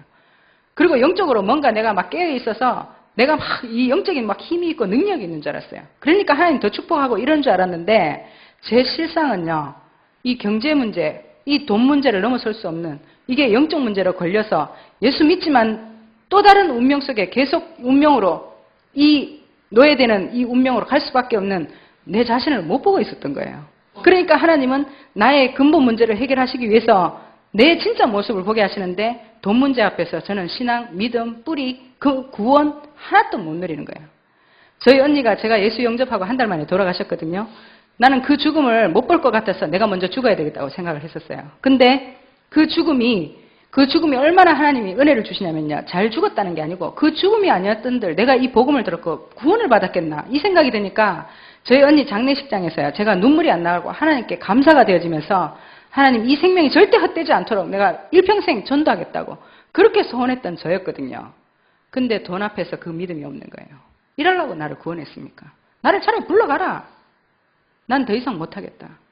내가 하는 소리가요. 완전 어떻게 보면은 흑암의 역사 속에 걸려서 복음 구원은 온데간데 없고요. 돈 여기에 잡혀가지고 내 자신의 근본 이 신앙도 나는 믿음 있다고 생각했는데 믿음이 없는 거 있죠. 그걸 하나님 내 바닥을 보게 하신 거예요. 그 방 안에 저 혼자 있었습니다. 근데 부끄러워서 눈을 못 뜨겠는 거예요. 얼굴을 못 들겠더라고요. 하나님 살아계신 것도 알겠고 그 하나님이 나를 이렇게 보고 계셨다는 걸 알고 또 그 하나님은 내가 건강하지 못한 내게 건강을 주시면 나는 그게 복음이라고 생각하고 막 떠들고 다녔고 돈이 필요한 내게 돈을 주셨으면 난 그게 복음이라고 선전하고 다녔을 텐데 이도 저도 아닌 나의 근본 영적 문제를 하나님이 알게 하시면서 이 문제의 해답으로 그리스도만 주셨다라는 게 하나님의 지극한 사랑으로 저한테 와지는 거예요. 왜 하나님이 그리스도만 주셨는지. 이 얄팍하고 사기꾼 같고 쓰레기 같은 내게 다른 게 아니고 그리스도가 필요하다는 걸 하나님은 아신 거예요. 그 하나님을 주셨고 그 그리스도를 깨달아 아는데 하나님이 나의 경제인 것처럼 보이는 이 오래도록 내 속에 복음 아닌 다른 것들로 각인되었던 이거를 1년 동안 하나님 깨닫게 하길 원했는데 나는 자꾸 육신으로 돌아가서 예수 믿는데 와지는 응답 왜 지금 안 오냐 그렇게 나를 이렇게 축복했던 그 예수 능력이 지금은 온데간데 없고 왜 이러냐 난 그걸 원망불평했던 거예요. 그날 이 밤에 하나님이 저한테 역사하셨는데 오늘 읽었던 이 본문 사도행전 1장 1절에서 14절에 이 언약과 제가 공생애라는 그 기간을 거쳐서 언약이 뿌리 내리고 진짜 전혀 기도에 힘쓰니라 이 시간표로 하나님이 나를 인도하셨는데 그날 그 다음날 새벽부터 하나님이 5시에 눈을 딱 뜨게 하는데 기도가 되어지더라고요. 기도가 되어지는데 전에는요. 하나님 이번만 살려주시면 이렇게 기도했거든요. 하나님 이 문제만 해결하면 내가 어떻게 하고 조건부 기도 그게 맞는지 틀린지도 모르고 저는 그렇게 기도를 했었어요. 근데 그 시간에 하나님 나를 다 깨우셔서 기도하게 하시는데요. 내 속에서 진정한 감사가 딱 나오는 거예요. 뭘 달라는 기도가 아니고 제가 진짜 저도 몰랐던 제 밑바닥 그 근본을 보고 나니까 하나님 저 이거 다 없어져도 이제 그리스도 하나만으로 만족할 수 있습니다. 하나님이 나를 구원하신 것 믿고 또 내가 구원받았기 때문에 나 이거 없어져도 이제 예수를 부인할 수 없습니다. 그리스도를 하나님 내게 주신 하나님께 감사하다는 내가 일평생 이 상처 속에서 못 벗어난다고 생각했는데 왜 나를 어릴 때부터 그 장애를 주시고 그 어려움을 주실 수밖에 없었는지 이유가 그렇지 않으면 제가 경제가 좀 어렵고 가정이 좀 무너진다고 예수 믿을 인간이 아니었거든요. 그렇게 교만했었어요, 제가. 그런 저를 아시고 하나님이 어릴 때부터 제 한계를 신체적인 그런 한계를 주셔서 그렇게 수모를 당하고 그렇게 수치를 느끼게 그렇게 만드셨던 이유를 제가 깨달아지더라고요. 이런 저를 구원하기 위해서 하나님은 그리스도를 보내셨군요. 저희 목사님이 강단에서 한 번씩 그런 얘기 하셨어요. 우리 목사님이 나는 이 지구상에 나 혼자 있더라도 창세기 3장 원죄 가운데 빠진 나를 위해서 하나님이 그리스도를 보내셨을 확신을 가지고 있다. 이렇게 말씀하셨거든요. 이야, 우리 목사님 대단하다. 자기 혼자를 위해서 그리스도를 보낸다고? 평소에 그렇게 생각했었어요. 근데 하나님 그 마음을 저한테 주시는 거예요. 나만의 그리스도. 나를 위한 복음. 그게 저한테 누려지더라고요. 그래서 아침에 일어나서 기도하는데 하나님께 감사가 나오는데 정말 상처 때문에 눈물이 나오는 게 아니고 너무너무 감사한 거예요. 내가 뭐라고? 내보다 어떻게 보면 은혜로 알고 감사를 감사로 아는 사람들이 더 많은데, 인격적으로 훌륭한 사람 더 많은데, 이렇게 부족하고 연약하고 은혜를 줘도 돈 하나 때문에 모든 걸 다 바꿀 수밖에 없는 나를 왜 하나님이 그리스도를 주셔서 구원하셨을까?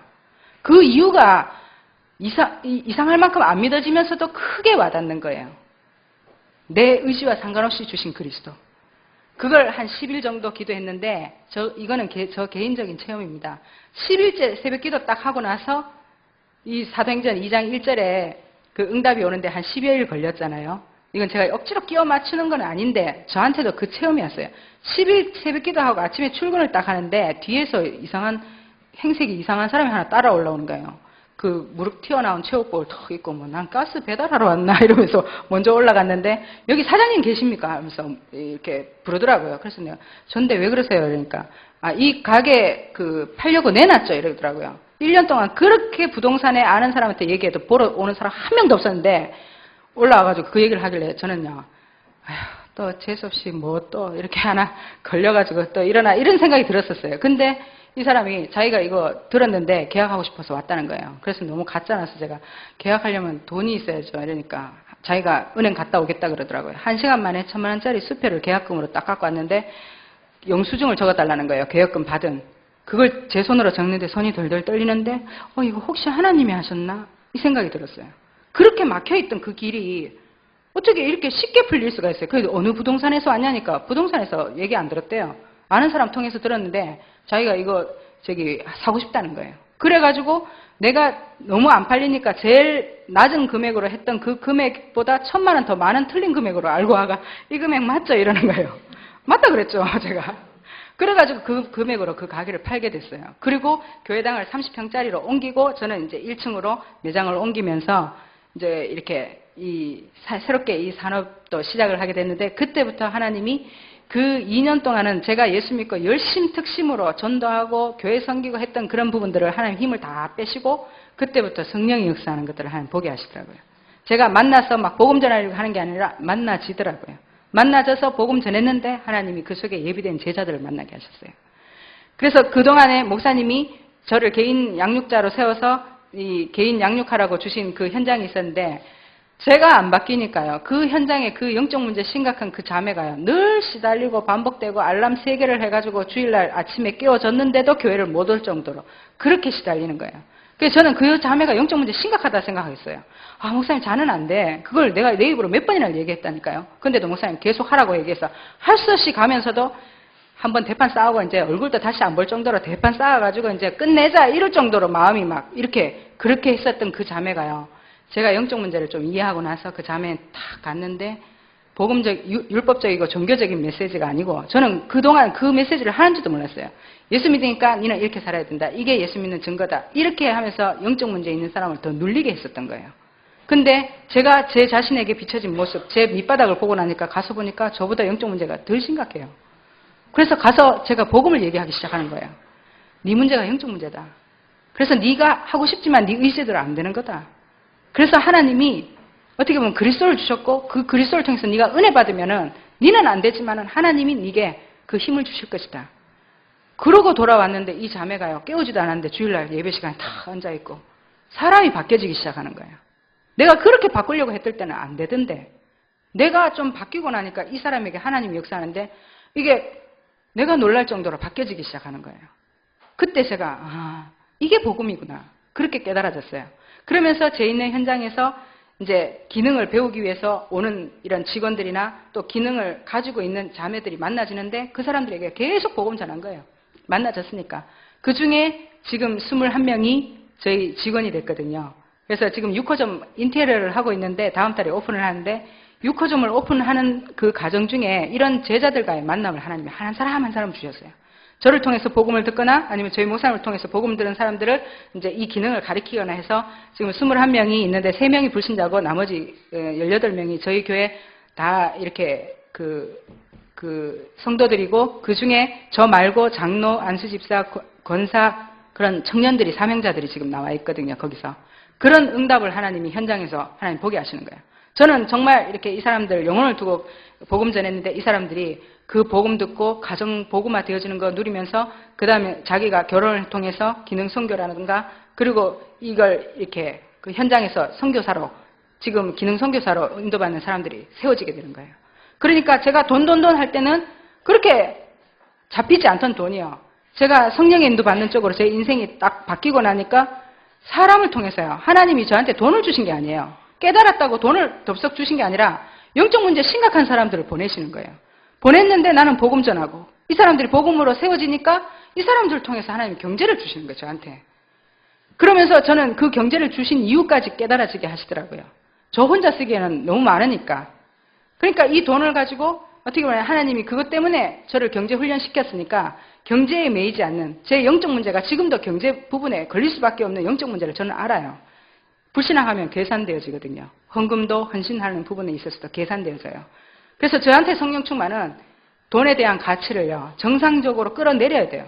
돈을 하나님의 자리에 두면은 저는 망하고 저는 곧 육신적인 그런 부분으로 딱 빠지기 때문에 그래서 이 경제를 주신 하나님의 계획을 아니까 이거를 진짜 이 교회가 유익하고 전도운동에 유익한 쪽으로 제 경제를 쓸 수밖에 없는 그런 하나님 인도를 좀 하셨던 것 같아요. 그래서 저는 지금 그 현장에서도 전문 지교회가 기능선교라는 전문 교회가 세워지고 거기서도 매주 영접운동이 일어나고 그 속에서 불신자들이 복음 듣고 저희 교회화되어져서 다락방 전도운동 속에 제자로 일어나는 그런 사례가 많거든요. 그런 인물들을 만나게 하셔서 전도운동 하게 하시면서 그 속에서 예비된 제자들을 따로 미션홈이라는 데 모아서 지금 훈련시키고 있거든요. 그래서 이 미션홈은 갈 데 없어서 오는 사람들이 아니라 자기 집이 있는데 훈련받고 싶은 자매들을 이렇게 모아서 같이 이렇게 함께 생활하면서 이제 영적 치유, 정신 치유, 삶 치유를 하는 거예요. 영적으로 복음은 들었지만은 이게 복음에 깊이 뿌리 내릴 수 없는 그런 이 성장 배경과 가문 배경이 다 있거든요. 분명히 영접할 때 이 중독되어 있던 부분들이 끊어졌는데도 불구하고 이 예배는 드리지만은 삶으로 돌아갔을 때는 전도 안 되어질 수밖에 없는 그런 부분들이 나타날 때 고민을 했어요. 왜 저럴까? 그 미션홈을 응답받게 된 첫 번째 그 자매가 누구였냐면은 간질 환자에다가 공황장애에다가 신체적인 장애가 저처럼 있는 자매였어요. 이 자매가 영접할 때 이 십몇 년 먹었던 간질약을 끊을 정도로 간질이 나왔었어요. 하나님 응답을 크게 주셨다니까요. 근데 말씀에 깊이 뿌리 안 내리니까 예수 믿고 3년 만에 영적 문제가 다시 왔는데 막 이 지하철을 타려고 기다리는데 환청이 들리는데 뛰어내려라. 네 같은 건 죽어야 된다. 막 이런 소리가 들리니까 못 견디는 거예요. 그래서 제가 이 자매를 데리고 살아야 되겠다 생각해가지고 집을 하나 얻었는데 그 청년들이 저희 교회 청년들이 그러면 저도 인도받겠습니다 이래가지고 8명이 함께 모이게 됐어요. 처음에는 그렇게 이제 모아서 함께 이제 생활을 하는데 교회에서는 불신자가 복음 듣고 돌아왔으니까 한 사람 한 사람이 얼마나 귀해요. 그런 천사 같은 애들이 같이 사니까 이게 갑자기 마귀로 바뀌더라고요. 삶으로 들어가니까요. 한 사람 안에 엄청난 것들이 들어있어요. 왜 복음을 들을 수밖에 없는지 그 육신적인 정신적인 삶이 무너져 있는데 살면서 24시간 붙어 있으면서 이게 발견되어지는 거예요. 근데 하나님이 첫 번째로 이 미션홈을 하면서 저를 먼저 치유하시는데 저는 좀 깔끔하고 나름대로 규모 있었던 사람이거든요. 근데 그 규모로는 이 사람들을 이해하고 수용할 수 있는 그릇이 안 되는 거예요. 현장에서는 되는데 같이 사는 부분은 또 다른 문제거든요. 내 거를 다 오픈해야 되고 그 사람들 걸 다 받아줘야 되는 상황인데 저는 좀 깔끔하고 내 것을 좀 이렇게 챙겨야 되고 내 어떤 틀이 좀 있는데 이분들은요 엄청난 규모들을 가지고 있는데 자기 것도 자기 거고 남의 것도 자기 거예요. 제가 속옷이 없어져가지고 막 찾는데 모른다 하더라고요. 근데 며칠 뒤에 누가 입고 빨아넣어놓은 그런 사례가 있고요. 세탁기를 돌리는데 막 속옷 빠는데 운동화까지 같이 넣어가지고 돌려버리고요. 막 제 앞에서 제 칫솔을 가지고 막 칫솔질을 하고 있는데 너무 막 기가 막혀가지고 제가 이런 부분들이 막 부딪히는 거예요. 복음은 다 복음인데 이게 안 맞는 거예요. 그래서 제가 하고 나서 몇 달 만에 내가 제일 빨리 빠져나가야겠다. 이거 큰일 났다. 이래가 살다가는 내가 정신문제 오겠다. 이래가지고 어떻게 하면 빠져나갈까 이궁리를 할 정도로 제가 잘 몰랐었어요. 미션홈의 의미를. 근데 그러면서 하나님이 한 사람도 제대로 수용할 수 없는 제 그릇을 보게 하시더라고요. 이런 상태로는 이걸 할 수 없다라는 한계를 딱 하게 하시면서 그 틀을 벗어나게 하시더라고요. 그러면서 내 것이라는 주장이 내려놓고 하나님의 계획을 쫓아가는데 제가 조금 마음의 이 상태를 제가 이렇게 오픈을 하고 열었는데 하나님이 그 사람들에게도 역사하시는데 미션홈 훈련을 할 때 첫째 우리 교회에서는 현장 훈련을 합니다. 그래서 직장을 가진 자매들이 직장 이후에 또 휴무날 저희들이 하는 그 다락방 현장, 지교회 현장, 그리고 이 전문교회 이런 인도를 쭉 받도록 다 훈련을 해요. 그리고 이 사명자지만은 제자지만은 이 복음 듣고 이 새신자들이요 경제 문제 다 걸려 있습니다. 그리고 인간관계, 특히 이성관계, 불신자들을 사귀고 있더라고요. 그리고 건강, 질병이라기보다는 이 운동이 안 되어지니까 삶의 규모가 깨진 부분들이 다 있는 거예요. 그래서 그 부분들을 세워나가기 시작했어요. 이 영적 문제가 있으니까요. 이 돈을 버는데 카드 빚이 1,000만 원씩 돼 있는 자매들이 있고요. 근데 막 전도는 되어져요. 영접은 되어져요. 근데 지속하려면은 그게 치유 안 되고는 안 되거든요. 결국 그 문제 때문에 또 걸려들 수밖에 없으니까. 그래서 금전 출납부를 다 적게 만들었어요. 본인이 수익과 본인이 쓰는 그런 부분들을 다 적게 만들면서 어디에 많이 쓰고 쓸데없는 것에 쓰는 거를 다 맞게 만들었어요. 몇 년 지나서 그게 마이너스 됐던 통장이 다 회복되어지고 경제적인 부분이 있어서 응답으로 이렇게 누려지는 시간표가 가지더라고요. 그리고 계속 성령의 인도 받는데 불신자 이성관계에 있었던 그 관계가 다 끊어지더라고요. 복음을 듣고 같이 들어오거나 아니면 끊어지더라고요. 그렇게 하나님이 인도를 하셨고 삶의 규모가 그러니까 막 자는 시간이 그 취침 시간이고 일어나는 시간이 기상 시간이었던 자매들이 이제 미션홈 훈련을 통해서 규모가 갖춰지는 거예요. 그러니까 이 복음을 지속할 수 있는 힘들이요. 영적인 것만 되어진다고 되는 게 아니더라고요. 육신적인 것이 따라가지 않으면요. 이거 지속할 수가 없는 거예요. 전도운동이. 그걸 치유하기 시작했어요. 미션홈에서. 거기서 다시 미션홈을 하는 이 사역자들이 나오고 제자들이 나와지기 시작하더라고요. 그래서 파송했어요. 결혼을 통해서 또 미션홈을 오픈하고 또 다른 지역으로 옮기면서 또 미션홈 사역자로 파송하고 이제 이런 교회 훈련들이 되어지니까 이 미션홈이라는 거는요. 강단과 현장을 연결하는 교량 역할을 하거든요. 그래서 이런 미션홈은 장소이기도 하지만은 미션홈을 할 수 있는 요원들이 새신자와 진짜 사명자들을 곳곳에 이렇게 세워나가지 않으면요. 교회는 커진다고 해서 이게 규모가 커진 게 아니고요. 내용적인 부분에 있어서 성도들이 아무 힘이 없는 거예요. 교회 예배만 드리지. 그런 부분들을 메꿔나가기 시작했어요. 그러는 중에 시간이 너무 많이 지났는데 괜찮으십니까? 그러는 중에 제가 이제 저희 목사님이 한 4년 전에 저보고 태영아부 사역을 맡으라고 말씀하셨어요. 다른 부서는 다 교육자들이 맡았는데 태영아부를 기도하시면서 저한테 하라 그러더라고요. 저는 아직까지 결혼을 안 했거든요. 근데 목사님이 그 얘기를 하길래 너무 황당해서 목사님 저는 결혼도 안 했고 출산도 안 했는데 어떻게 태영아부를 제가 맡을 수 있겠습니까? 그러니까 목사님이 내가 마약 안 하고도 마약 사역하지 않냐. 결혼 안 하고 출산 안 하고 이 태영아부 사역할 수 있다.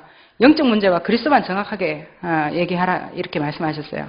그래서 제가 그 말씀 믿고 이제 태영아 사역을 하는데 저는 단순하게 생각하기로 했거든요. 하나님이 저를 이렇게 인도하시는 부분에 있어서 너무 복잡하게 생각하면 이거 믿음과 하나님 계획을 놓치게 되는 경우가 많더라고요. 그래서 단순하게 생각하니까 왜 하나님이 나를 태영아부 사역을 맡기셨는가? 그건 우리의 미래고 또 우리 교회의 미래인데 그렇다면 이 태영아가 결국은 유아 유치가 될 그 유치 유년이 될 건데 그렇다면 이 아이들에게 필요한 게 뭐냐? 그게 선교원이더라고요. 저희 교회. 그러니까 불신 그 어린이집에 다 보내는데 어릴 때부터 유 목사님 메시지가 이 복음으로 각인시켜야 된다고 말씀은 주시는데 우리는 정작 편한 대로 그렇게 보내고 있는 거예요. 그래서 제 마음에 그러면 나를 이 사역을 맡게 하신 거는 우리 랩런트들을 하나님 책임지라고 하신 거 아닌가 이래가지고 이제 그 태영아 사역을 하면서 어린이집을 구입을 하려고 막 이렇게 다니는데 그게 쉽지가 않은 거예요. 이미 저희 교회에 그 어린이집 교사는 4명을 보내셨어요. 그래서 그 사람들을 훈련을 하고 있는데 이제 시설을 구하려고 하니까 돈도 돈이고 막 여러 가지 입장이 안 맞는 거예요. 그래가지고 목사님한테 그런 얘기들을 드렸을 때 목사님 너무 쉽게요. 저희 미션홈이 40평대 아파트인데 요 거실에서 해라 이렇게 하더라고요. 우리 목사님은 아주 단순하신 분이거든요. 여기서 하면 안 되나 이렇게 말씀하시는데 제가 속으로 아니 겨우 사역 일주일 내도록 사역하고 여기 와가지고 좀 쉬어야 되는 자리인데 여기까지 내가 애들한테 비워주면 나는 그럼 도대체 나는 어떻게 살아란 말인가. 3층이 남자 미션홈이거든요. 저희가 5층이고 그럼 3층에서 하시지 차라리 이러면서 대들었는데 그 마음을 하나님 자꾸 이렇게 되새김질하게 하시는 거예요. 그래 우리 목사님 이렇게 우리 교회가 어디 뭐 처음부터 시설이 있어서 했나. 사람이 시설이고 그 사람이 가진 내용이 시설이지. 여기서부터 해라. 이 말이 자꾸 저한테 이렇게 맞으더라고요. 그래 어차피 우리 교회 뭐 시설 처음부터 개척할 때 시설이 있고 이래가지고 한 게 아니고 성령의 인도 받은 것처럼 그래 급하니까 여기서부터라도 하자 이래가지고 이 아이들을 받았는데 7명을 처음에 받았는데 지금 9명이 됐거든요. 이 애들을 저는 애들 굉장히 싫어합니다. 막 시끄럽고 분닫고 막 똥을 싸는 것도 아니고 흘리고 다니고 막 정말 비이상하고 안 좋은데 근데 하나님이요 결혼도 안 하고 이 아이도 없는 제게 렘넌트라는 이 마음을 심어넣기 위해서 제 눈앞에서 이 아이들을 길리게 하시는데 매일 보고 자주 보니까요. 이게 달라요. 이 아이들을 렘넌트로 하나님이 미래의 전도자로 준비하신 것들이 보이는 거예요. 특히 그 부모의 배경, 가정 가문의 배경이 준비된 거라는 게 보이고요. 그 속에서 이 아이의 출생과 성장 배경 이런 것들이 다 어떻게 보면 나중에는 메시지화 되어질 수밖에 없는 배경이라는 걸 보게 하시더라고요. 그러니까 이제는 제가 해외를 한 번씩 나가면요. 제일 보고 싶은 게 이 애들이에요. 그러면 우리 교사들이요. 제 마음을 알고 막 애들 사진을 막 카톡으로 보내줘요. 그럼 막 그런 애들이 한참 한 20일 지나면 이렇게 컸구나 싶은 생각도 들고 제 사진에 거의 애들 사진이 다 많거든요. 하나님 그렇게 저를 인도하시더라고요. 근데 요번에 이제 저희 그 미션홈 있는 아파트 단지 1층에 지금 어린이집 시설이 나왔어요. 그래서 이게 하나님 응답이라는 사실들을 제가 이렇게 좀 보고 있습니다. 그래서 이거를 구입하고 이제 제대로 시설로 지금은 뭐 국가 보조가 안 되는 성교원으로 가고 있는데 국가 보조되는 시설로 들어가서 더 많은 전도의 문을 열 수 있는 불신자 아이들도 어떻게 보면은 전도할 수 있는 그런 문으로 지금 인도받으려고 합니다. 근데 이게 뭐 교회 자체의 행정 이렇게 재정이 있거나 이렇게 되어지지 않고 어떻게 보면 하나님이 제게 마음을 주셨고 제게 이런 경제를 주셨기 때문에 하나님 제게 응답받으라고 하는 것 같아요. 그래서 많은 사람들이 제가 이렇게 간증을 하면 헌신을 한다고 이렇게 생각하실 수 있겠지만 제 자신은 영적 싸움이에요. 저는 돈에 묶일 수밖에 없는 지금도 체질이 있기 때문에 그 부분과 영적 문제와 제가 싸우는 길이 결국은 헌신이라는 걸로 다른 사람한테는 비춰지는데 저는 개인적으로 제 자신이 계속해서 갱신하고 이 도전할 수 있는 그런 영적 싸움이거든요.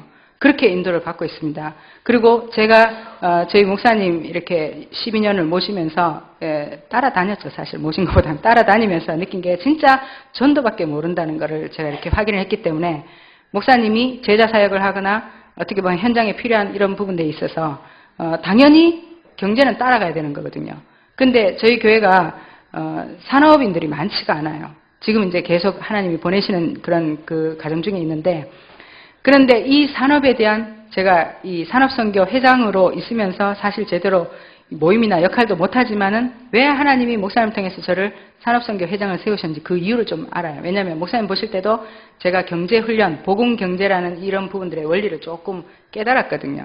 왜냐하면은 돈을 제가 누구보다도 잘 알았고 잘 어떻게 보면은 벌었던 사람 아닙니까? 근데 그걸 통해서 하나님이 제 영적 문제를 보게 하시면서 이 경제, 복음 안에서의 경제 원리를 하나님 보게 하셨는데 정말 하나님이 원하시는 전도와 선교에 우리 물질이 들어가는데 하나님이 계속해서 따라와주는 유일성의 응답을 주시더라고요. 지금 경기가 굉장히 안 좋거든요, 대구도. 그리고 특히 내일은 뭐 이거 미용이기 때문에 경기가 안 좋으면 굉장히 많이 타격을 받는 그런 업종 중에 하나예요.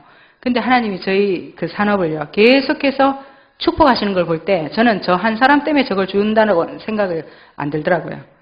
그래서 교회의 어떤 그런 일 속에 이 경제가 들어가야 된다는 당연한 그런 부분들을 가지고 제가 이렇게 인도를 받고 있습니다. 그러다 보니까 이제 저희 이 목사님이 저를 산업선교 회장으로 그걸 한 것 같은데 성도들에게 저는 이렇게 간증하고 이렇게 메시지 할 때마다 경제라는 부분에 있어서 메시지를 제 나름대로 깨닫고 누리는 부분을 얘기를 해줘요. 그러면은 제가 진짜 맞다면은 제 제자에게도 제 제자 중에 진짜 이런 올인할 수 있는 제자가 나온다고 생각하거든요. 그런 일꾼들이 조금 세워지고 있습니다. 그래서 저는 돈이든 아니면 자기의 어떤 기능이든 달란트든 교회를 위해서 또 전도와 선교를 위해서 올인하는 그런 제자들이 제가 이 땅에서 받아야 될 상급이라고 생각을 하거든요. 그런 제자를 몇 명을 남기고 갈 것이냐. 전도운동 속에서. 그래서 그런 부분에 있어서 제가 조금 누리는 부분이 있습니다. 그래서 두서없이 이렇게 말씀을 많이 드렸고 또 정리 안 된 부분도 있지만은 이 교회가요. 저희가 개척교회로부터 시작되어졌기 때문에 지금 거의 한 200명 되는 교인으로 지금 하나님이 성장을 시키셨는데 저는 이게 작은 숫자로 안 보여요. 다른 사람들은 어떻게 느낄지 모르겠지만은 개척교회 저희들요 10명도 안 되는 수준에서 예배 드릴 때요. 한 명이 교회 예배 참석하고 안 하고가 얼마나 신경 쓰이는지요. 10명 중에 한 명 빠져도 10분의 1 아닙니까? 5명 중에 1명이면 20%가 교회를 예배를 참석하는데 그 한 사람의 중요성을 저는 알거든요. 지금 30명이지만은 이게 300명, 3000명으로 어떻게 보면 하나님 보실 때는 귀한 거예요. 또 목사님 보실 때는 여러분들이 너무 귀하다니까요. 예. 그런 의미에서 볼 때 제가 이 자리가 작은 자리가 아니고요. 하나님이 저를 여기 인도하셨고 또 그 시간에 저를 통해서 하나님이 분명히 전달하실 것이 있다고 생각을 합니다. 그래서 함께 이런 축복들을 누렸으면 좋겠고, 저는 중직자는요, 반드시 교회를 통해서 응답 온다고 확신을 해요. 저희 목사님하고 저하고 성격이 맞거나 뭐를 이렇게 맞아서 이렇게 가는 게 아니거든요. 제가 봐도 저희 목사님 아직까지 저 마음에 안 드는 부분이 있어요. 목사님도 제가 그렇겠지만. 근데 하나가 통하니까요. 함께 할 수 있고 목사님 말씀을 하나님 말씀으로 들으니까 그게 응답되어져서 와지는 부분이 분명히 있어요. 그래서 중직자라면요. 한 교회 중직자라면 교회를 통해서만 반드시 응답 옵니다. 교회를 섬기지만 내 나름대로 경제활동이나 이걸 해서 응답받고 뭐 전도운동이 따로 되는 게 아니라 교회와 맞물려가는 산업이 돼야 되고요. 교회와 맞물려가는 가정이 돼야 돼요. 그래야 후대까지도 이 언약이 전달된다는 것을 제가 이렇게 마음에 이렇게 깊이 이렇게 보게 됐거든요. 그래서 이 교회에서도 중직자들이 정말 목사님 중심으로 정말 교회를 든든히 세우고 현장 살리고 또 산업을 통해서 전도운동 속에 많은 유익함을 주는 그런 교회로 중직자들로 세워지는 그 축복이 있길 바랍니다. 감사합니다.